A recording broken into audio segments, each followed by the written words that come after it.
শরীফ আর শরীফা। মনে করেন এলাকার গ্রামের মধ্যে কেউ পয়সা পয়সা গল্প করতেছে, বেটা বেটি পয়সা, মুরব্বী মানুষ দেখে গেল, ওই বেটা বেয়াদব, তোর বাপের নাম কি? তুই এরকম মানুষের সামনে একটা মেয়ের সাথে গল্প করতেছিস, ব্যাপারটা কি? আঙ্কেল ভুল দেখছেন আপনি, আমি এতদিন পুরুষ ছিলাম, আজকে থেকে আমি নিজেকে মেয়ে মনে করছি, যার কারণে আমি আমার বান্ধবীর সাথে কথা বলছি। কথা কয় না? নিজেরা মেয়ে মনে করে। সরকার তো আইন পাস করতে যাচ্ছে নাকি, আমাদের এই দেশের কিছু বুদ্ধিজীবীরা বলতেছে এই আইন পাস হোক যে কেউ যদি নিজেকে মেয়ে মনে করে তাহলে সে মেয়ে, ছেলে মনে করলে ছেলে। এখন ছেলেরা সব এই ধান্দায় মনে করেন মেয়ে সেজে মেয়েদের লোকে আটাঙ্গি মারবে। কথা বলেন না? কিছুদিন পরে একদল বাটপাড়া যায় কবে আমরা মহিলা হোস্টেলে সিট চাই। কেন বলবে এটা? যে আমরা তো নিজেরাই মেয়ে দাবি করি নিজেকে, তা আমাদের তো একা একা থাকতে মন চায় না, আমাদের বান্ধবীদের সাথে থাকতে মন চায়, এখানে আমাদের সিটটা মহিলা হোস্টেলে দেওয়া হোক। কথা বলেন ঠিক কিনা? এই ধান্দাবাজি রাস্তা এরা খুলে দিচ্ছে। যারা করতেছে এদের কি কখনো ব্যাকগ্রাউন্ড চেক করেছেন আপনারা? এরা কারা? বাংলাদেশের শিক্ষার ভিতরে যারা এগুলা ঢুকাইতে চায় সবগুলো চরিত্রহীন বাটপার লম্পট। ঠিক কিনা ধরে শিক্ষাঙ্গনের দিকে ভাইরে দেখো না চোখ মেলিয়া, ছাত্ররা সব বই ছাড়িয়া আছে শুধু প্রেম লইয়া, অস্ত্র সে তো সঙ্গের সাথী হইতে মাস্তান, ওরা শিক্ষিত শয়তান, ওরা শিক্ষিত শয়তান। যতক্ষণ এই শিক্ষানীতি বাদ না হবে সন্তানকে মাদ্রাসায় পড়তে দিবেন, স্কুল থেকে নিয়ে আসবেন। কারণ আমরা বানর বানাইতে আমার সন্তানকে স্কুলে পাঠাইনি।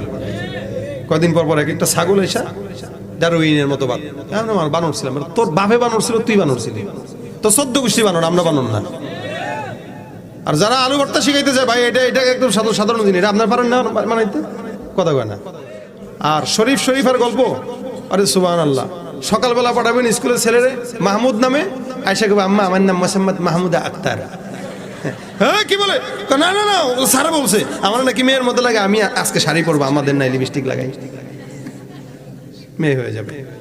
এই জন্য এই সমস্ত কুশিক্ষা যতক্ষণ আমাদের সমাজ থেকে দূর না হবে ততক্ষণ আমরা আমাদের সন্তানদেরকে মাদ্রাসায় দিব। দেখবেন ওরা হাহাকার করে কান্না করে অবশেষে স্কুলের সিলেবাসের মধ্যে কোরআন ঢুকাইতে বাধ্য হবে ইনশাআল্লাহ। দুনিয়াবি শিক্ষার ভিতরে কোরআনটাকে যদি একটুখানি ঢুকায় দেওয়া হয়, ওই দুনিয়াবি শিক্ষাটাও বান্দার জন্য ইবাদত হয়ে যাবে। ঠিক কিনা? আমাদের সমাজে এক সময় বান্দাকে দেখলাম, আমাদের সমাজের মধ্যে এক সময় মা বোনদেরকে দেখতাম কোরআন তেলাওয়াত করতো। আগে মানুষের ঘরের মধ্যে বরকত ছিল, এখন আর ঘরের মধ্যে বরকত নাই। আপনি একটু নিজেই চিন্তা করেন তো, আপনার বাবাকে আপনি, আপনার মা খালাকে চাচিদেরকে এক সময় দেখা গেছে সকালবেলা যখন হতো ফজরের পর সকালবেলা তেলাওয়াত না করে কোনো মা বোন তাদের ঘরের কাজে যেত না। কথা কি ভুল বললাম? সন্ধ্যার দিকে সূরা ওয়াকিয়া তেলাওয়াত না করে কোনোদিন ঘরের কাজে হাত দিত না। আমি নিজে আমার বাবার কথা যদি বলি, 70-এর উপরে হয়ে গেছে বয়স, এখনো পর্যন্ত সকাল সন্ধ্যা 2 বেলা তেলাওয়াত ছাড়া কোনোদিন আল্লাহর বান্দারে আমি দেখি নাই। আগের কালে আমাদের বাচ্চা, আমরা যারা ছোটবেলায় ছিলাম, আমি আমার কথা বলি আপনাদের কথার সঙ্গেও মিলবে, যখন নাকি ঘুম থেকে জাগতাম, ঘুম থেকে জেগেই সঙ্গে সঙ্গে মা বাবার কোরআনের তেলাওয়াতের আওয়াজ আমাদের কানে আসতো। এমনকি মা বাবার কোরআন তেলাওয়াতের আওয়াজে আমাদের তো, কিন্তু বর্তমান সময়ে বাচ্চাদের ঘুম ভাঙে মা বাবার ফেসবুক আর ইউটিউবের আওয়াজে। ঠিক কিনা? তুমি নবীর উম্মত দাবি করো, সুন্নাহ মানো না, নবীর অপমানে তোমার হৃদয় কাঁদে না। বিজাতীয় সংস্কৃতিতে সপেছ পরাণ তুমি, বিজাতীয় সংস্কৃতিতে সপেছ পরাণ তুমি, কেমন মুসলমান তুমি, কেমন মুসলমান? নামাজের সাথে নাই পরিচয়, মানো না কোরআন, নামাজের সাথে নাই পরিচয়, মানো না কোরআন, তুমি কেমন মুসলমান, তুমি কেমন মুসলমান? তুমি রমজান এলে রাখো না রোজা, দিনকে করো আঘাত, পয়সা কড়ির নেই তো অভাব, দাও না তো যাকাত। ঠিক কিনা? রমজান এলে রাখো না রোজা, দিনকে করো আঘাত, পয়সা কড়ির নেই তো অভাব, দাও না তো যাকাত। তুমি ইমানদারির বড়াই করো, নেই তোমার ঈমান, তুমি কেমন মুসলমান? কেমন মুসলমান তুমি, কেমন মুসলমান, ঠিক না? মুক্তি শান্তি এটার জন্য আল্লাহ পাক একটি রাস্তা পন্থা বান্দাকে বাতলে দিয়েছেন, বান্দার জন্য দিয়েছেন। সেটা হচ্ছে কোরআনের রাস্তা। এই জন্য আল্লাহ পাক কোরআনের শুরুতেই এ কথা ঘোষণাও করেছেন। কারণ বান্দার হয়তো সন্দেহ হতে পারে যে কোরআনে হয়তো মুক্তি নাও হতে পারে, এই সন্দেহটা যেন না হয়, আল্লাহ পাক শুরুতেই সন্দেহ দূর করার জন্য বলেছেন যালিকাল কিতাব লা রাইবা ফি, এটাতে কোনো সন্দেহ নাই, তুমি নিশ্চিন্তে মানতে পারো। যদি মানো তো কি, হুদাল লিল মুত্তাকিন, মুত্তাকিনদেরকে এটা রাস্তা দেখায় দিবে। সুবহানাল্লাহ। মুত্তাকিদেরকে কি দেখাবে? রাস্তা দেখাবে। এটা তাদের জন্য হেদায়েতের পথ, হেদায়েতের রাস্তা। এটা আল্লাহ শুরুতেই বলে দিয়েছেন। সুতরাং এই চিন্তা করার কোনো অবকাশ নাই যে কোরআনে হয়তো কোনো পথ আল্লাহ পাক বলেন নাই, অথবা কোরআনে হয়তো কিছু কিছু ভুল আছে, হয়তো কোরআন মানলে কোনো সময় শান্তি কোনো সময় অশান্তি, এইরকম কোনো সন্দেহের অবকাশ নাই।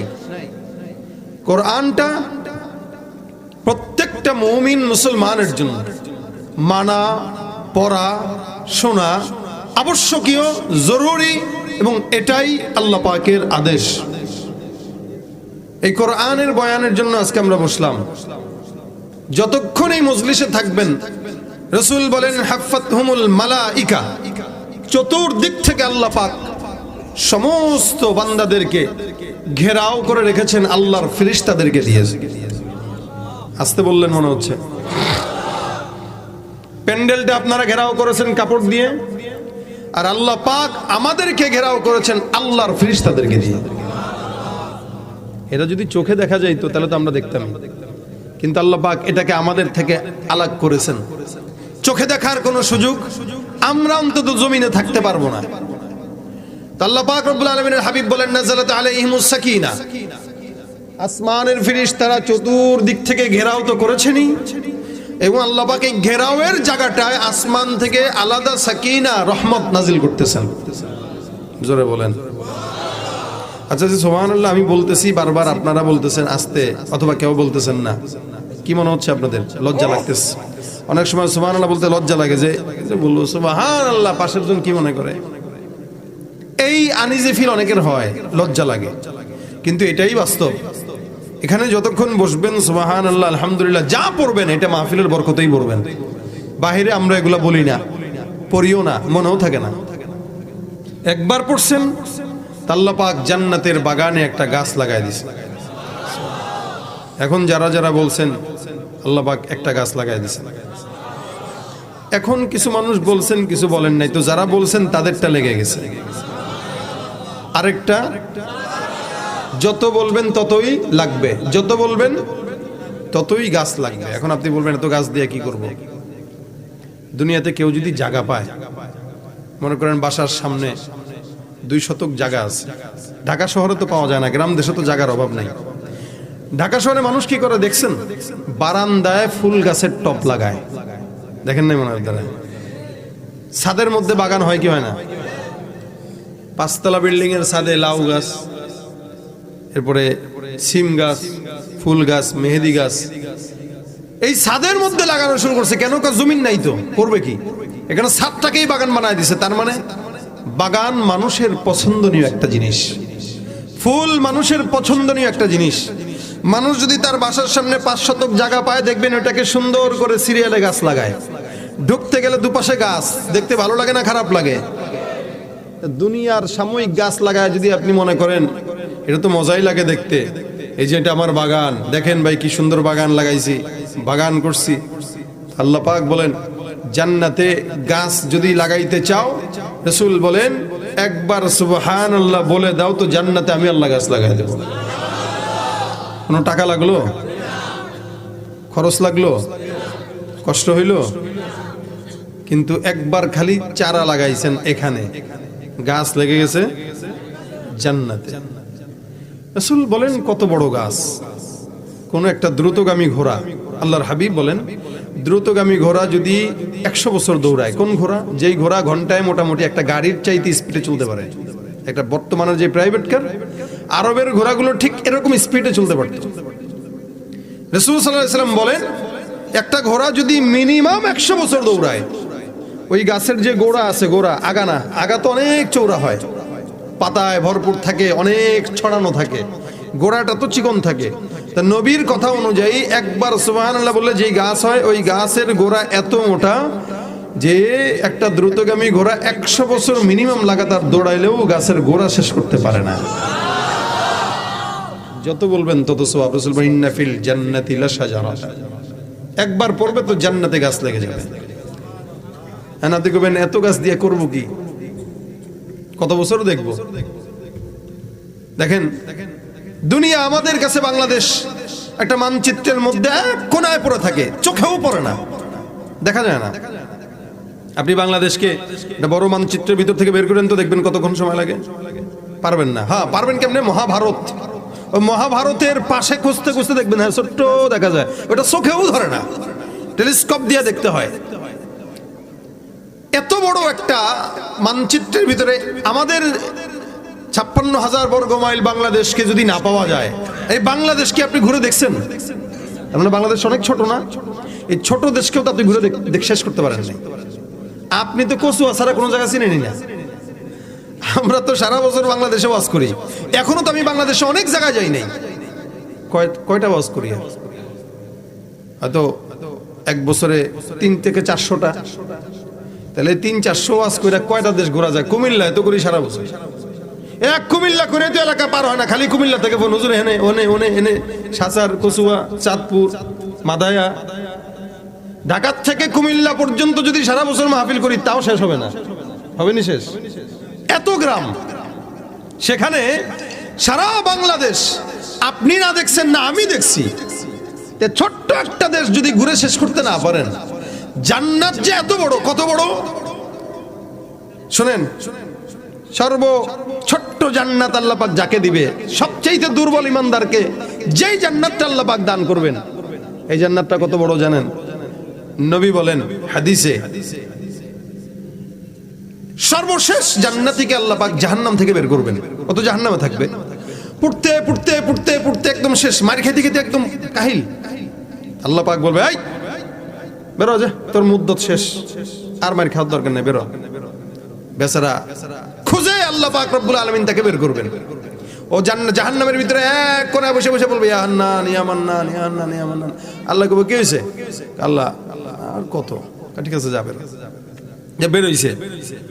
রাসূল হাদিসে বলেন, ও মানে খোড়ায় খোড়ায় বেরোবে, খোড়ায় খোড়ায়। খোড়ায় খোড়ায় কেন? আমার কাছে মনে হইলো মার খাইতে খাইতে পাটা সবেলোমেলো হয়ে যাবে আর কি। যেমন দুনিয়াতে কেউ জেলখানার থেকে বেরোলে দেখেন না, তার মাজা ব্যথা, পায়ে ব্যথা, কেন? যেই ডান্ডি খাইছে পুলিশের, ওর শুধরাইতে মোটামুটি ভালো সময় লাগবে। আর জাহান্নামের মায়ের, ওরে সুবহানাল্লাহ, আপনি যদি চিকনও থাকেন, যেমন আমারও যদি কেউ মারতে যায়, চিন্তা করবে 10 বার যে এই লোকের গায়ে কি আছে, মারবো কি। কিন্তু আমি যদি মোটামুটি এত মোটা হইতাম, মারতে মজা পাইতো, কোথায় এটারে বেশি মার, কারণ ওরা থাপ্পড় দিলেও মজা লাগে, গায়ে গোস্ত আছে।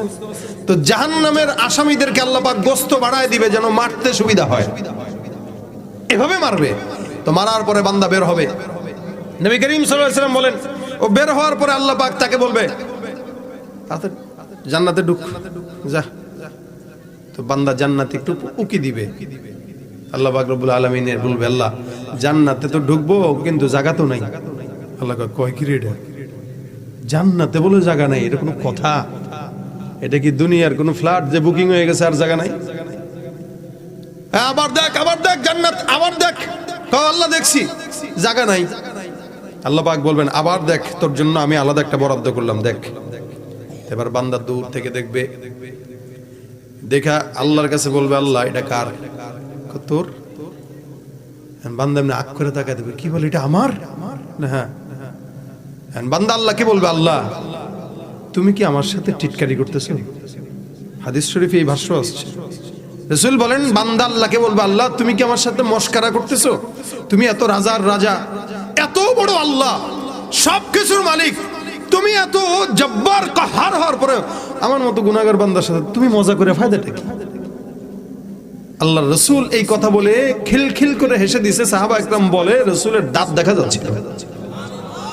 মানুষে হাসে যখন এমনি হাসলে কি দেখা যায়? দাঁত দেখা যায়। রাসূল এরকম একটা হাসি দিছে, সাহাবা একরাম বলে আমরা রাসূলের মারির দাঁত পর্যন্ত দেখতে পাচ্ছিলাম। সাহাবারা বলে হুজুর আপনি হাসলেন কেন? সাহাবারাও হাসতেছে, রাসূল হাসতেন, তার মানে আমরাও হাসতে হবে। সাহাবারাও হাসছেন।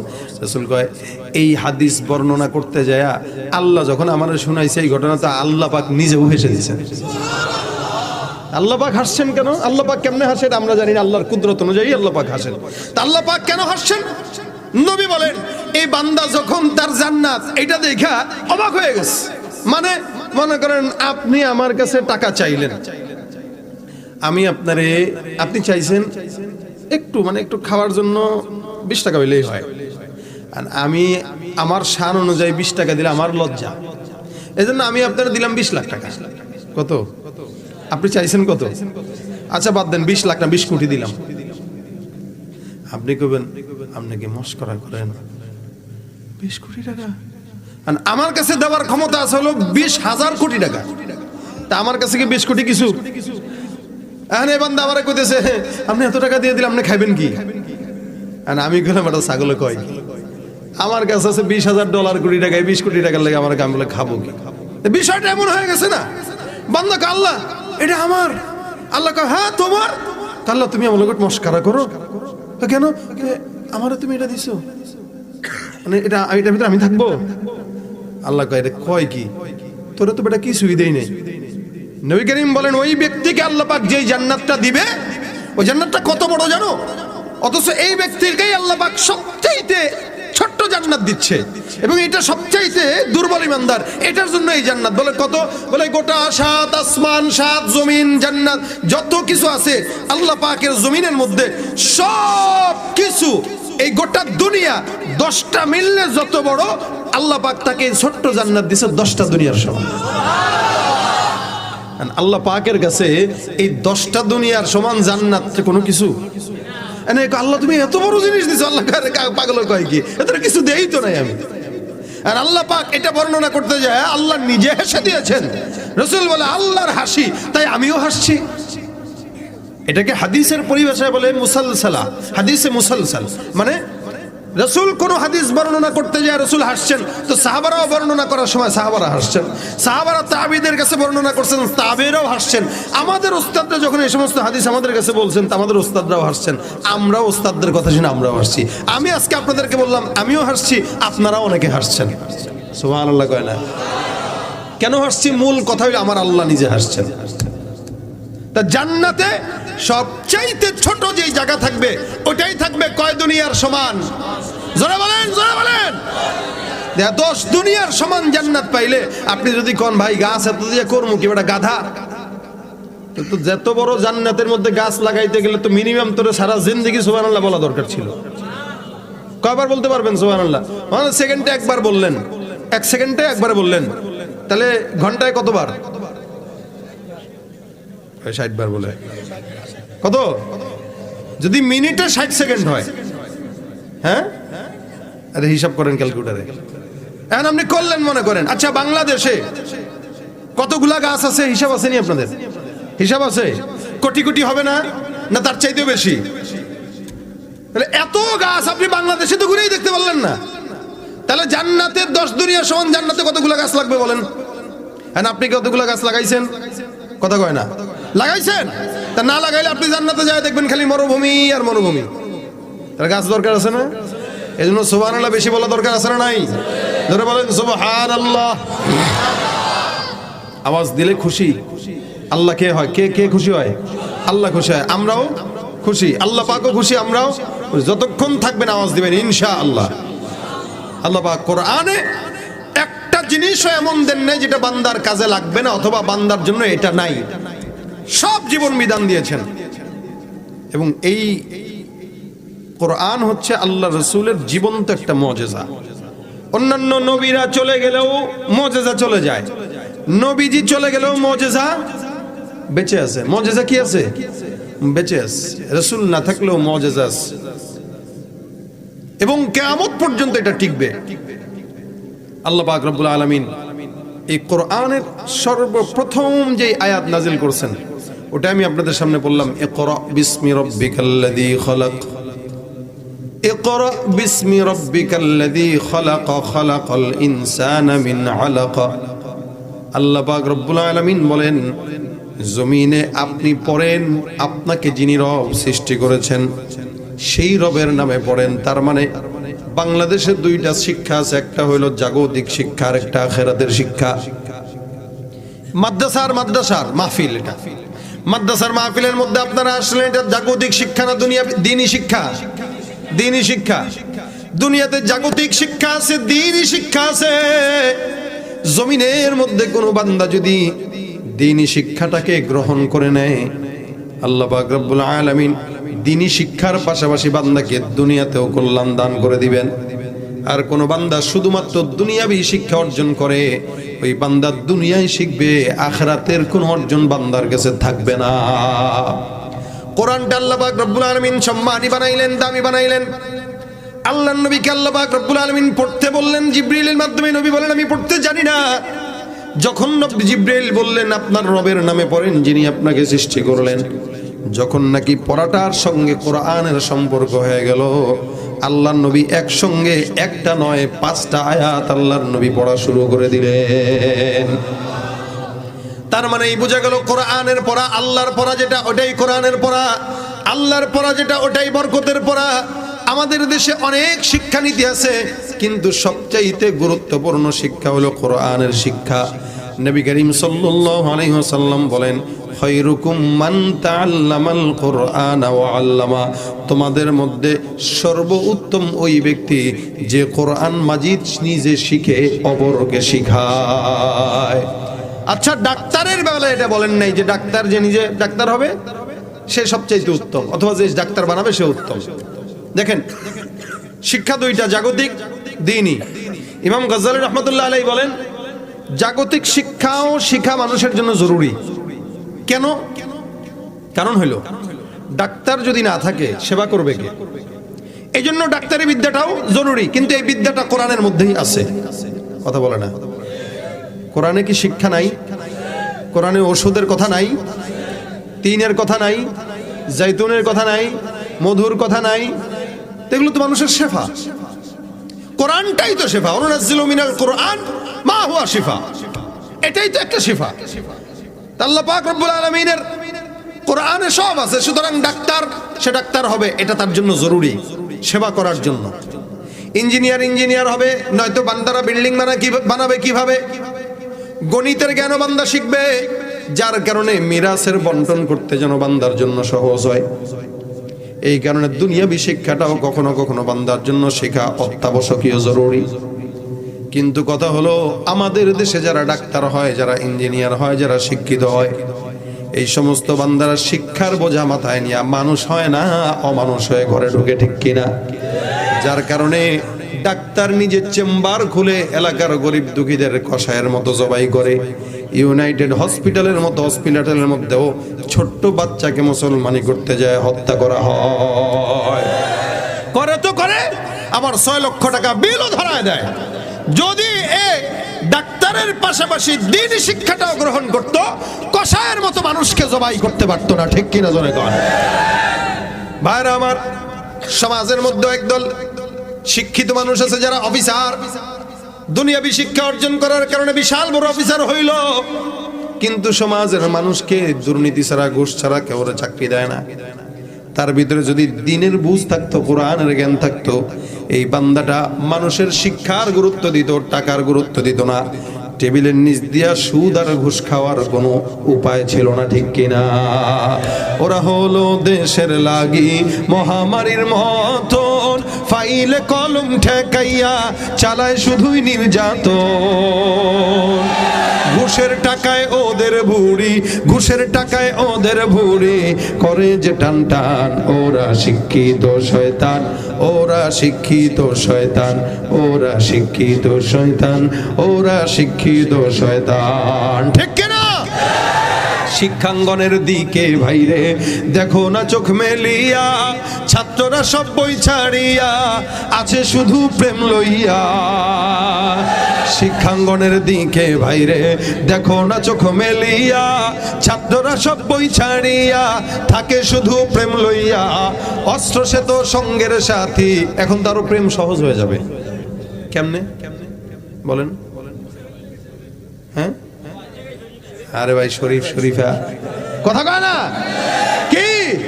শরীফ আর শরীফা মনে করেন এলাকার গ্রামের মধ্যে কেউ পয়সা পয়সা গল্প করতেছে, বেটা বেটি পয়সা, মুরব্বী মানুষ দেখে গেল, ওই বেটা বেয়াদব, তোর বাপের নাম কি? তুই এরকম মানুষের সামনে একটা মেয়ের সাথে গল্প করতেছিস, ব্যাপারটা কি? আঙ্কেল ভুল দেখছেন আপনি, আমি এতদিন পুরুষ ছিলাম, আজকে থেকে আমি নিজেকে মেয়ে মনে করছি, যার কারণে আমি আমার বান্ধবীর সাথে কথা বলছি। কথা কয় না? মেয়ে মনে করে। সরকার তো আইন পাস করতে যাচ্ছে নাকি, আমাদের এই দেশের কিছু বুদ্ধিজীবীরা বলতেছে এই আইন পাস হোক যে কেউ যদি নিজেকে মেয়ে মনে করে তাহলে সে মেয়ে, ছেলে মনে করলে ছেলে। এখন ছেলেরা সব এই ধান্দায় মনে করেন মেয়ে সেজে মেয়েদের লোকে আটাঙ্গি মারবে। কথা বলেন না? কিছুদিন পরে একদল বাটপাড়া যায় আমরা মহিলা হোস্টেলে সিট চাই। কথা বুঝেন নাই আপনারা? বুঝলে 10 সেকেন্ড পরে ঠিক বলেন কেন? জোরে বলেন ঠিক কিনা? কেন বলবে এটা? যে আমরা তো নিজেরাই মেয়ে দাবি করি নিজেকে, তা আমাদের তো একা একা থাকতে মন চায় না, আমাদের বান্ধবীদের সাথে থাকতে মন চায়, এখানে আমাদের সিটটা মহিলা হোস্টেলে দেওয়া হোক। কথা বলেন ঠিক কিনা? এই ধান্দাবাজি রাস্তা এরা খুলে দিচ্ছে। যারা করতেছে এদের কি কখনো ব্যাকগ্রাউন্ড চেক করেছেন আপনারা? এরা কারা? বাংলাদেশের শিক্ষার ভিতরে যারা এদের এগুলা ঢুকাইতে চায় সবগুলো চরিত্রহীন বাটপার লম্পট। ঠিক কিনা? ধরে শিক্ষাঙ্গনের দিকে ভাইরে দেখো না চোখ মেলিয়া, ছাত্ররা সব বই ছাড়িয়া আছে শুধু প্রেম লইয়া। অস্ত্র সে তো সঙ্গের সাথী হইতে মাস্তান, ওরা শিক্ষিত শয়তান, ওরা শিক্ষিত শয়তান, ওরা শিক্ষিত শয়তান, ওরা শিক্ষিত শয়তান। ঠিক কিনা? যেখানে যাই ভেজালেতে ভরে গেছে দেশটায়, ব্যবসায়ীরা ওরা তারাতি কালো টাকায় হাত রাঙায়। ডিমের হালি কত? 60 টাকা, আমরা ঢাকায় কিনি 65 টাকা। আলুর কেজি কত? আমরা ঢাকায় কিনি 70 টাকা। তার মানে ঢাকা তো একটা ডিজিটাল জায়গা না? ডিজিটাল জায়গায় সবকিছুর দামও। মাদ্রাসায় মনে করেন এক সময় ডাউল আর আলু দিয়া গন্ড কইরা দুপুরের খানাটা চলতো। এখন আলু কিনতে যে 10 বার চিন্তা করা লাগে যে কিনবো কি কিনবো না। সেদিন দেখি একজন আলুর ভিতরে সুতা ঢুকায় আলুর মালা গলায় দিয়েছে। হাল হতে আলুটা এখন দামি হয়ে গেছে ভাই। আপনি আর কি বলবেন বলেন? যারা এগুলো করতেছে সিন্ডিকেট, অথচ ব্যবসাটাও একটা ইবাদত। ঠিক কিনা? রাসূল ব্যবসা করেন নাই? আল্লাহর নবী বলেন যারা ব্যবসা করে সৎভাবে, যদি কোনো বান্দা ব্যবসা করে আল্লাহ পাক ওই বান্দাকে নবীদের সঙ্গে সাহাবাদের সঙ্গে জান্নাত দান করবে। আত-তাজিরু সাদুকুল আমিন মান নবিয়্যিন ওয়াস সিদ্দিকিন ওয়াস শুহাদা ওয়াস সালিহিন। আমাদের দেশের যারা ব্যবসায়ী আমার তো মন বলে এগুলা সব হলো আবু জাহেলের সঙ্গেই যাবে। আপনি নিজে একটা কিছু বিক্রি করতে যান, কবে তুমি এটা চলে না, আর কিনতে যান ভাই এটার মতো জিনিস নাই, এটাই 100%। একই জিনিস আপনার থেকে কিনে আপনার কাছে বিক্রি করবে এর চাইতে বেশি দামি। আমি গত বছর একটা গাড়ি বিক্রি করছি, পুরানো হয়ে গেছে, 4 বছর চালাইছি। আমি বিক্রি করার সময় আমারে কয় এগুলো ভাই মার্কেট আউট, এই গাড়ি চলে না। আমারে পাম পট্টি দিয়া আমার থেকে নিল 11 লাখ টাকা। ওমা কয়দিন পরে এক শোরুমে গেছি গাড়ি দেখতে, যাই দেখি আমার গাড়ি, এই সাথে সাথে ঢুকছি। আমি ভাই একজনে কই ভাই এই গাড়িটার দাম কত?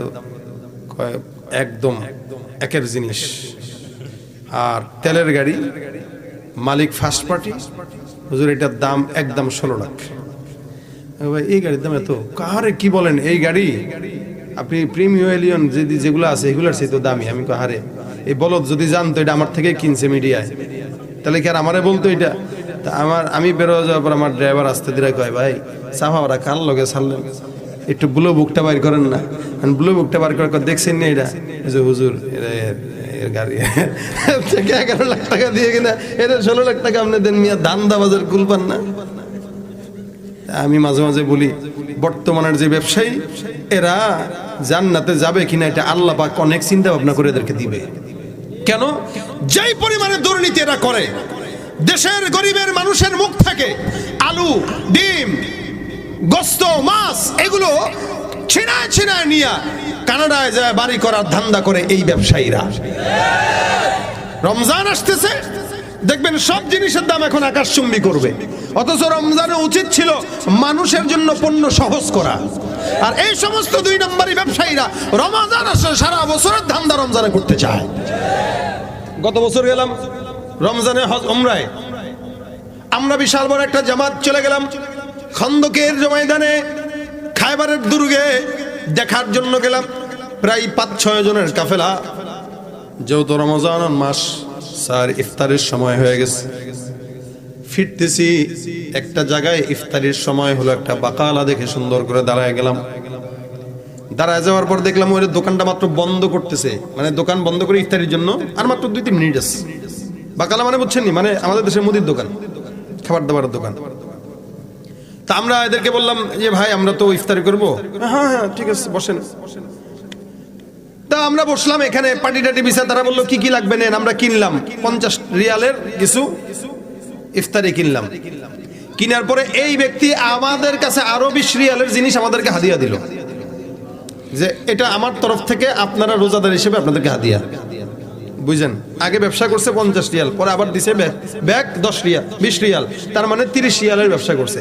এখন দেখেন এটাও কথা না, কথা হইলো আমরা যখন এখান থেকে খাইতে বসলাম, যাওয়ার সময় দোকানের শাটারটা খুলে দিয়ে চলে গেছে, আর আমাদেরকে বলে গেছে আপনাদের যা প্রয়োজন দোকান আপনাদের জন্য আমরা দিয়ে গেলাম খুলে, কোনো দাবি নাই, আমরা আপনাদের জন্য এটা হাদিয়া স্বরূপ দিলাম। আপনারা যেহেতু মুসাফির রোজাদার, আপনাদের যা মন চায় খাইতে পারেন, আমাদের কোনো আপত্তি নাই, আমরা খুলে দিয়ে গেলাম বাস।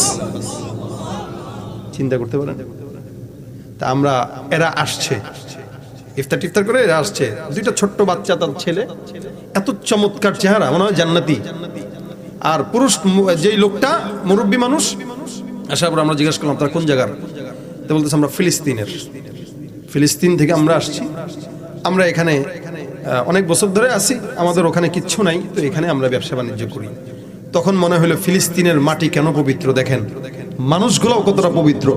কত বড় দিল হলে রমজানে একটা রোজাদারের জন্য নিজের দোকানটাকে উৎসর্গ করে দিয়ে বলতেছে খান, যা লাগবে খান, যা মন চায় খান।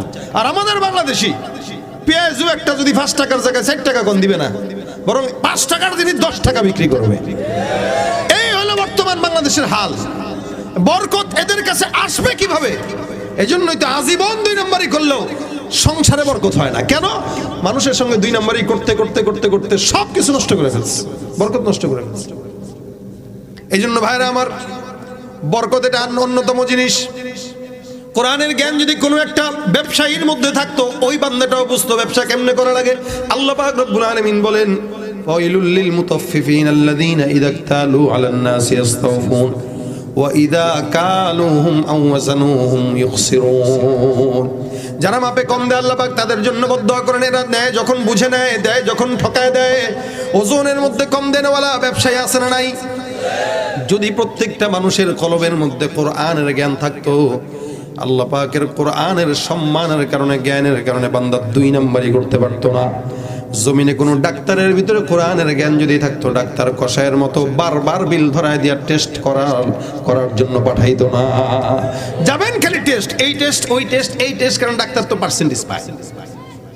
কিন্তু ভাইরা আমার, আল্লাহ পাক রব্বুল আলামিন বলেন কোরআন যদি কারো ভিতরে থাকে, দুনিয়াবি শিক্ষার ভিতরে কোরআনটাকে যদি একটুখানি ঢুকায় দেওয়া হয়, ওই দুনিয়াবি শিক্ষাটাও বান্দার জন্য ইবাদত হয়ে যাবে, ঠিক কিনা?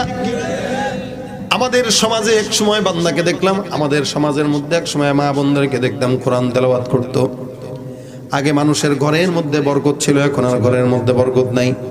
আপনি একটু নিজেই চিন্তা করেন তো, আপনার বাবাকে আপনি, আপনার মা খালাকে, চাচিদেরকে এক সময় দেখা গেছে সকালবেলা যখন হতো ফজরের পর, সকালবেলা তেলাওয়াত না করে কোনো মা বোন তাদের ঘরের কাজে যেত না। কথা কি ভুল বললাম? সন্ধ্যার দিকে সূরা ওয়াকিয়া তেলাওয়াত না করে কোনোদিন ঘরের কাজে হাত দিত না। আমি নিজে আমার বাবার কথা যদি বলি, 70-এর উপরে হয়ে গেছে বয়স, এখনো পর্যন্ত সকাল সন্ধ্যা 2 বেলা তেলাওয়াত ছাড়া কোনোদিন আল্লাহর বান্দারে আমি দেখি নাই।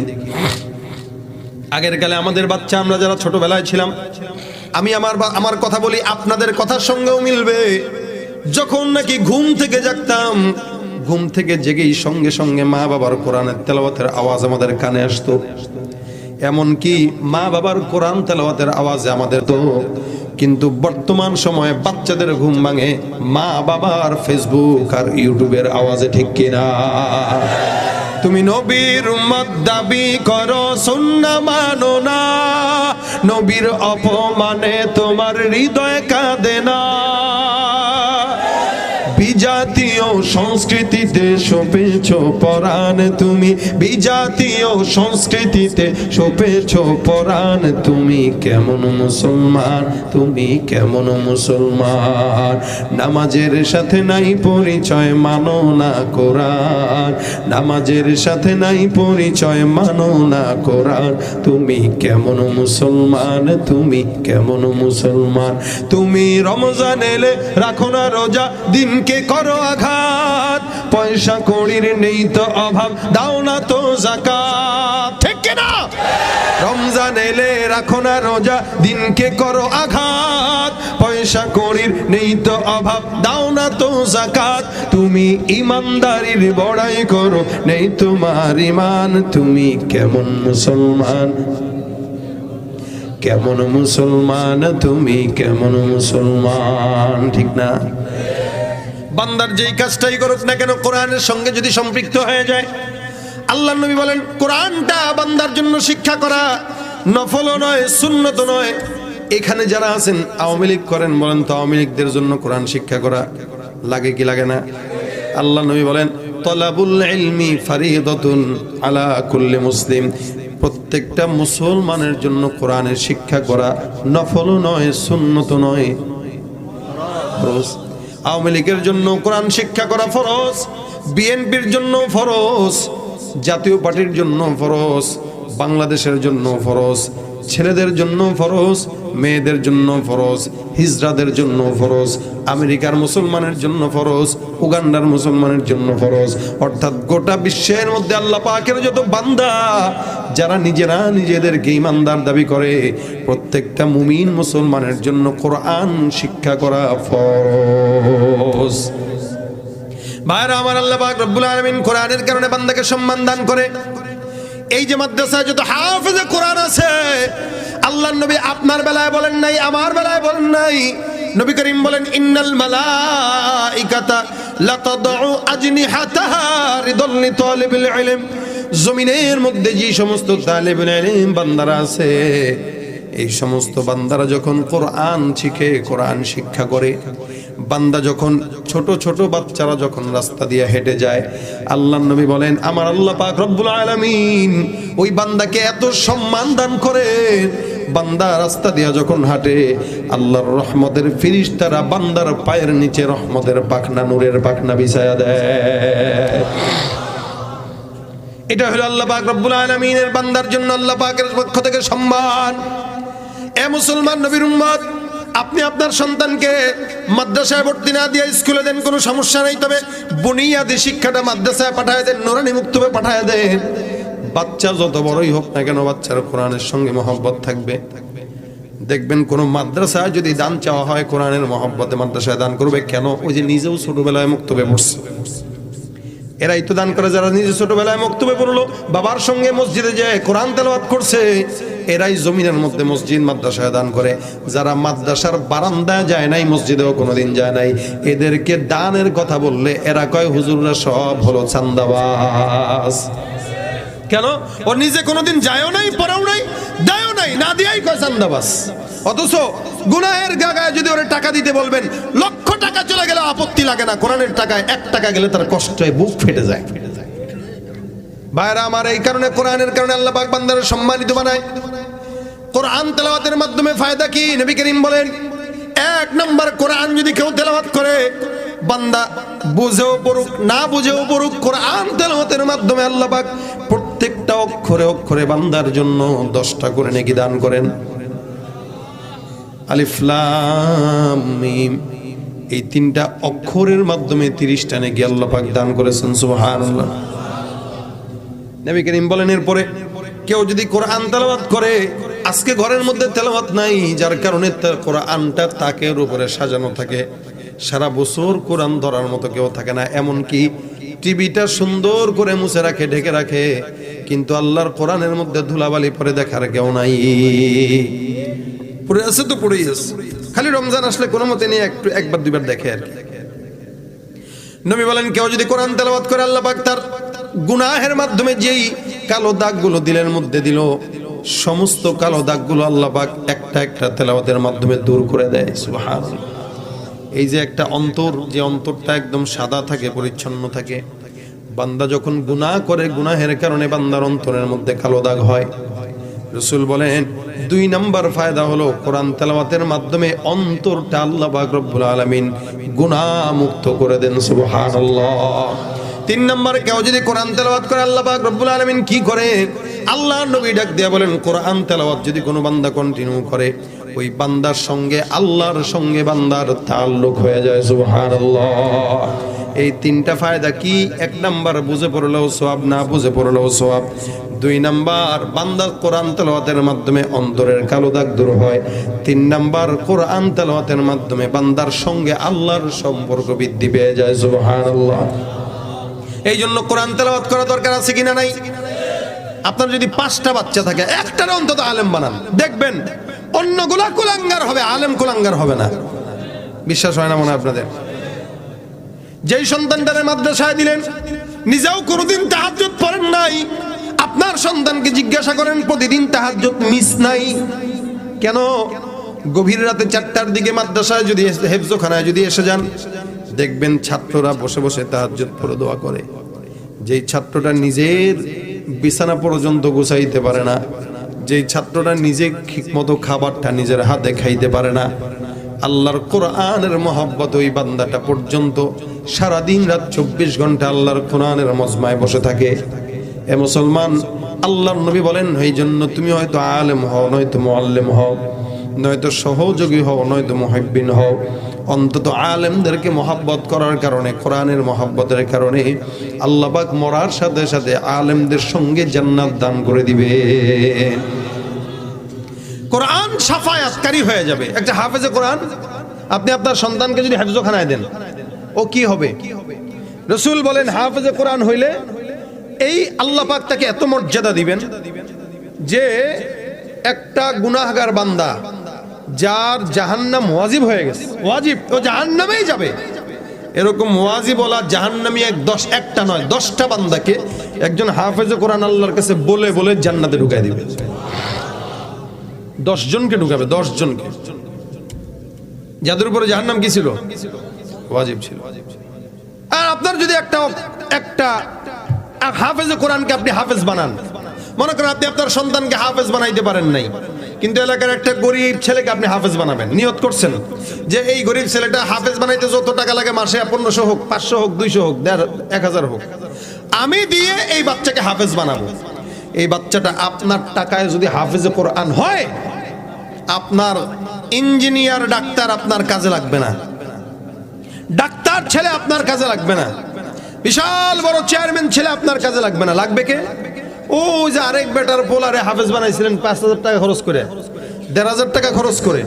রাসূল বলেন, এই হাফেজে কোরআনটা আপনাকে সুপারিশ করে জান্নাতে নিয়ে যাবে, কিন্তু ডাক্তার ছেলে, ইঞ্জিনিয়ার ছেলে আপনার কোনো কাজেই লাগবে না। কেন? এই হাফেজে কোরআনটা 10 জনকে জান্নাতে নিতে পারে। সে বলবে, আল্লাহ, যার কারণে আমি নিজে হাফেজ হইলাম, তাকে ছাড়া আমি জান্নাতে যাব, এটা কল্পনা করা দুষ্কর। আল্লাহ বলবে, তোমাকে চয়েস দিয়ে দিলাম, তুমি কাকে কাকে জান্নাতে নিবা। দেখো, এই যে সব তোমার পরিচিত, এদের ভিতরে তুমি কাকে নিতে চাও? বান্দা বলবে, এই যে এটারে চাই, এটারে চাই, ওইটারে চাই, এটারে চাই, এই করে করে 10টাকে জান্নাতে ঢুকাই দিবে। আল্লাহ পাক রব্বুল আলামিনের হাবিব বলেন, হাফেজে কোরআন যদি কেউ হয়, কিয়ামতের ময়দানে আল্লাহ বান্দাকে বলবে, পড়ো পড়ো পড়ো। বান্দা আলহামদুলিল্লাহ রাব্বিল আলামিন পড়বে, একতলায় উঠবে। বিশ্বের মধ্যে সবচেয়ে বড় বিল্ডিংটার নাম কি বলেন তো? রে বাপ রে বাপ, পুরাই ব্যাটারি। হে বাচ্চা, তুমি তো বলো, একটা হাদিস বলো, বলো।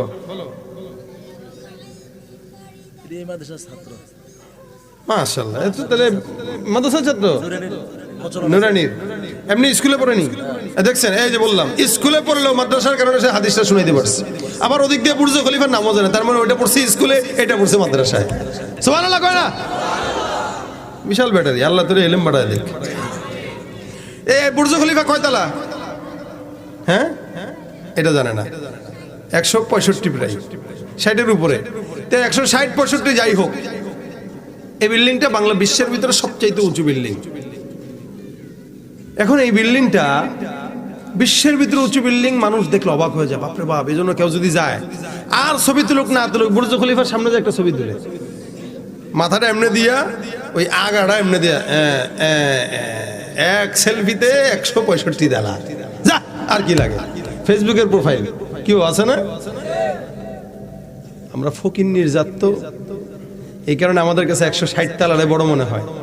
কিন্তু হাফেজে কোরআনকে আল্লাহ পাক বলবেন পড়ো, হাফেজে কোরআন পড়তে থাকবে, আলহামদুলিল্লাহ থেকে শুরু করে নাস পর্যন্ত 6600 তালার উপরে আল্লাহ পাক তাকে বিল্ডিং দিয়ে দিবে। সুবহানাল্লাহ।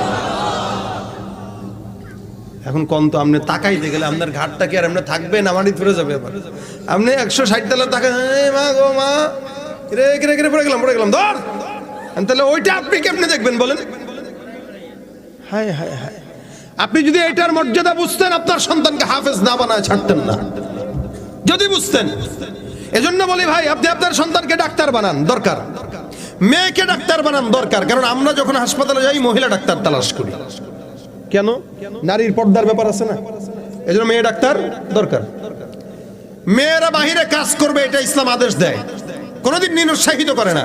রাসূলের বিবি নিজে ব্যবসা করতেন, বিয়ের পরেই না রাসূলকে ধরায় দিয়েছেন যে নেন এবার আপনি করেন। এর আগ পর্যন্ত তো খাদিজা নিজেই করছেন। মহিলা মানুষ ব্যবসা করবে, মহিলাদের জ্ঞান কিন্তু পুরুষদের চাইতে অনেক সময় বেশি। দেখবেন সংসারে আপনি পুরুষ যা করছেন বিপদে পড়ছেন, কিন্তু বউ যেটা কইছে সেটাই বিপদে কাজে লাগছে। হয় কি হয় না? আবে আমারও হয়। বেটাগিরির কিছু নাই, কারণ পুরুষদের চিন্তা বিভিন্ন জায়গায় প্রসারিত থাকে, নারীদের চিন্তা প্রসারিত থাকে না, ওদের চিন্তা থাকে সফট। এই কারণে ওরা যেটাতে হাত দেয় ওটাতে বরকত হয়। তা নারীদেরকে কাজ করা দরকার। নারীরা রাস্তায় গাড়ি চালাইলে অ্যাক্সিডেন্ট হয় না, পুরুষরা চালাইলে অ্যাক্সিডেন্ট হয়। কেন? পুরুষরা হরেন দিতেই থাকে। নারী চলবে, পিছনে দাঁড়ায় থাকবে, হরেন দিবে না, দাঁড়ায় থাকবে। কেউ কথা কয় না। নারীরা গাড়ি চালালে অ্যাক্সিডেন্ট হয় না, কেন? ওদের মাথা ঠান্ডা, এজন্য ওদের মাথা থেকে বুদ্ধি ভালো আসে। পেশালি বুদ্ধিও ভালো আসে, ভালো বুদ্ধিও ভালো আসে।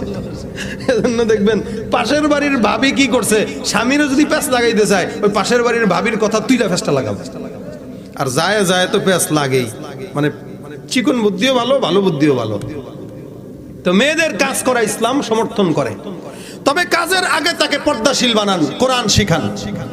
ইনশাআল্লাহ কোরআন শেখার কারণে সে বোরকা পরে পর্দা করে তারপরে কাজ করবে, বেপর্দায় যাবে না। আর যদি না শিখান, তাহলে জনগণের পচা কলা হবে, শিলা কলা হবে, যেখানে মাছি বসে। আর মাছি কারা? বাংলাদেশের শিক্ষার ভিতরে যারা এই সমস্ত পরকীয়া সমকামিতার প্রচার ঘটায়, এরা হইল শিলা কলার উপরে বসনেওয়ালা মাছি। ঠিক কিনা জোরে কন? আপনার সন্তানকে ডাক্তার বানান, ইঞ্জিনিয়ার বানান, আপনার সন্তানকে অনেক বড় শিক্ষিত বানান, কোনো সমস্যা নাই। তবে এই বাচ্চার মতো মাদ্রাসায় নুরানি শিখায় দেন, দেখবেন ও বড় হইলেও কোরআনকে ভুলবে না ইনশাআল্লাহ। এজন্য বলি হাফেজে কোরআন বানান সন্তানকে। আপনার সন্তান ডাক্তার হইলে মানুষ কবে মাশাআল্লাহ এই ডাক্তারটা হাফেজ সাহেব, এই ব্যাংকারটা হাফেজ সাহেব, এই চেয়ারম্যানটা হাফেজ সাহেব, এই এমপিটা হাফেজ সাহেব। দাম আছে না নাই? তখন আলাদা একটা পাওয়ার থাকবে যে না, আমাদের চেয়ারম্যান হইলেও সে হাফেজ, আমাদের ডাক্তার এটা ডাক্তার হইলেও সে হাফেজ, আমাদের এই এলাকার মেম্বার হাফেজ। হাফেজ তার মানে অনেক সম্মানিত। কেন? তার কিয়ামতের ময়দানে তার বাবার মাথায় টুপি পরবে, সেও নিজে টুপি পরবে, সম্মানিত। আপনার সন্তানকে আপনি স্কুলে পড়ান না, সমস্যা কোথায়? স্কুলে আপনি 9-10 বছরে দিয়ে দেন, এদিক দিয়ে হাফেজে কোরআন বানায় দেন। 6 বছর থেকে মাদ্রাসায় ভর্তি দিয়ে দেন, হাফেজ হোক। হাফেজ বানানোর পরে আবার আপনার যা ইচ্ছা আপনি তা বানান, সমস্যা নেই। দিনটা আগে শিখান, আগে দিন, আগে তারপরে দুনিয়া। দিন যদি কেউ শিখে দিনও পাবে দুনিয়াও পাবে, আর শুধু দুনিয়া যদি কেউ শিখে দুনিয়াই পাবে, দিন পাবে না। এই জন্য দিনের ভিতরেই সব, দুনিয়ার ভিতরে কোনো কিছুই নাই। দিন পাবেন, দুনিয়াও পাবেন, আখিরাতও পাবেন। আর দিন পাবেন না, খালি দুনিয়াই পাবেন, আখিরাত পাবেন না। এই জন্য সন্তানদেরকে মাদ্রাসায় ভর্তি করাবেন, রাজি আছেন? আর বর্তমান যে সময় চলতেছে, যতক্ষণ এই শিক্ষানীতি বাদ না হবে সন্তানকে মাদ্রাসায় ভর্তি দিবেন, স্কুল থেকে নিয়ে আসবেন। কারণ আমরা বানর বানাইতে আমার সন্তানরা স্কুলে পাঠাইনি। কয়দিন পর পর এক একটা ছাগল এসা ডারউইনের মতো আমার বানর ছিলাম, তোর বাপে বানর ছিল, তুই বানর ছিলি, তো 14 গোষ্ঠী বানর, আমরা বানর না। আর যারা আলু ভর্তা শিখাইতে যায়, ভাই এটা এটা একদম সাধারণ জিনিস, এটা আপনার পারেন না বানাইতে, কথা কয় না। আমার একটা 3টার ভিতরে একটা আছে পিচ্ছি, এটা 1.5 বছর, 1.5 ব্যাটারি। এটা করে কি জানেন, ও যেটা হাতের সামনে পাবে এটা আসার মানে, আর এর সামনে যদি একটা আলু দেন সিদ্ধ করে এক আচার দিয়ে ভর্তা বানাই দেবে। তোর কি স্কুলে যাওয়া লাগে? তা আলু তো আচার দিয়ে ভর্তা বানানো যায়, তো আপনি স্কুলে পাঠাবেন কেন? আর শরীফের গল্প, আরে সুবহানাল্লাহ, সকালবেলা পাঠাবেন স্কুলে ছেলেরে মাহমুদ নামে, আয়সা কবে আম্মা আমার নাম মোহাম্মদ মাহমুদা আক্তার। হ্যাঁ কি বলে, না না না সারা বলছে আমার নাকি মেয়ের মতো লাগে, আমি আজকে শাড়ি পরবো, আমাদের নাই লিপস্টিক লাগাই, মেয়ে হয়ে যাবে। এই জন্য এই সমস্ত কুশিক্ষা যতক্ষণ আমাদের সমাজ থেকে দূর না হবে ততক্ষণ আমরা আমাদের সন্তানদেরকে মাদ্রাসায় দিব। দেখবেন ওরা হাহাকার করে কান্না করে অবশেষে স্কুলের সিলেবাসের মধ্যে কোরআন ঢুকাইতে বাধ্য হবে ইনশাআল্লাহ। অলরেডি শুরু হয়ে গেছে। গত 2 দিন আগে থেকে ফেনীতে এক স্কুলে বলেছে যে আপনারা আপনাদের সন্তানদেরকে স্কুলে পাঠান, নুরানি শিখাইছে, আমরা নুরানি ঢুকাই দিচ্ছি। সুবহানাল্লাহ। না, স্কুলের ভিতরে কি ঢুকাইছে? নুরানি ঢুকাইছে। ধান্দা, এটা ধান্দা। দেখছে ছাত্র ছুটে গেছে, এখন ধান্দা পাওয়ার জন্য নুরানি চালু করছে। মূলত নুরানি আবার স্কুল ভরে গেলে আমরাও কম জানি না, আবার কমাবি, আবার বের করে দেবো সবগুলো। আমরা মানুষের ব্যবসায় লাল বাতি জানাইতে জানি, মুসলমান জাতি। বিকাশের ব্যবসায় লাল বাতি জ্বালাইছে না? ওই যখন নাকি ফ্রান্সের ম্যাক্রো রসুলকে গালি দিছে, তাদের ব্যবসায় লাল বাতি জ্বালাইছে না? ইসরায়েলের কোকা কোলায় লাল বাতি জ্বালাইছে না? তা আমরা লাল বাতি জানাইতে জানি। এই জন্য খালি আপনারা ইমানের সদেশ থাকবেন, খালি ইমানটাকে বুকে রাখবেন, ইনশাআল্লাহ বাংলাদেশে কোন নাস্তিক তাদের কোন উদ্দেশ্য সফল করতে পারবে না। ঠিক কিনা জোরে বলেন? রাজি থাকবেন ইনশাআল্লাহ? কোরআনের পাশে থাকবেন তো ইনশাআল্লাহ? কোরআনকে ভালোবাসবেন তো ইনশাআল্লাহ? কোরআনকে সহযোগিতা করবেন তো ইনশাআল্লাহ? আল্লাহ কোরআন ওয়ালাদের সঙ্গে জান্নাত দান করুন। এই কোরআনের সহযোগিতার জন্য আপনার 10 টাকা যদি কোরআনের সাথে থাকে, কোরআন আপনার জন্য সুপারিশ করবে। কেন? যে আল্লাহ ও হাফেজ না হইলেও কোরআনকে সহযোগিতা করছে, হাফেজে কোরআনকে সহযোগিতা করছে, কোরআনওয়ালারা যে এখানে থাকবে ওদেরকে সহযোগিতা করছে। এটা যদি আপনি করতে পারেন ইনশাআল্লাহ মহব্বতের কারণেও জান্নাত পাবেন। যেহেতু এখানে মাদ্রাসার কাজ করা চলতেছে, নতুন ভবন, ওই যে মনে হয় হ্যাঁ পরিকল্পনার ভবন, কোন জায়গায়? এই গ্রামের। আলহামদুলিল্লাহ। কতজন ছাত্র? আলহামদুলিল্লাহ 200-র উপরে ছাত্র, 80% ছেলে এখানে। ওই যে পরিকল্পিত ভবন আপনাদের চোখের সামনে, আপনাদের কি কাজ শুরু হয়েছে? একদম শুরু করবে, মানে আপনারাই উদ্বোধন করবেন। অর্থাৎ এটা কি বলে, নির্মাতায় ড্রয়িং হয়ে গেছে। আফামান আসসাসা বুনিয়ানাহু আলা তাকওয়া, অর্থাৎ এই নির্মাণটা যেন তাকওয়ার উপরে হয়। আজকের এই মাহফিলটা একটা দিনী মজমা থেকে আপনারা টাকা দেওয়া শুরু করবেন, যে নির্মাণটা তাকওয়ার উপরে। বাস আমরা শুরু করলাম, কে আছেন এই মাদ্রাসার জন্য দিবেন?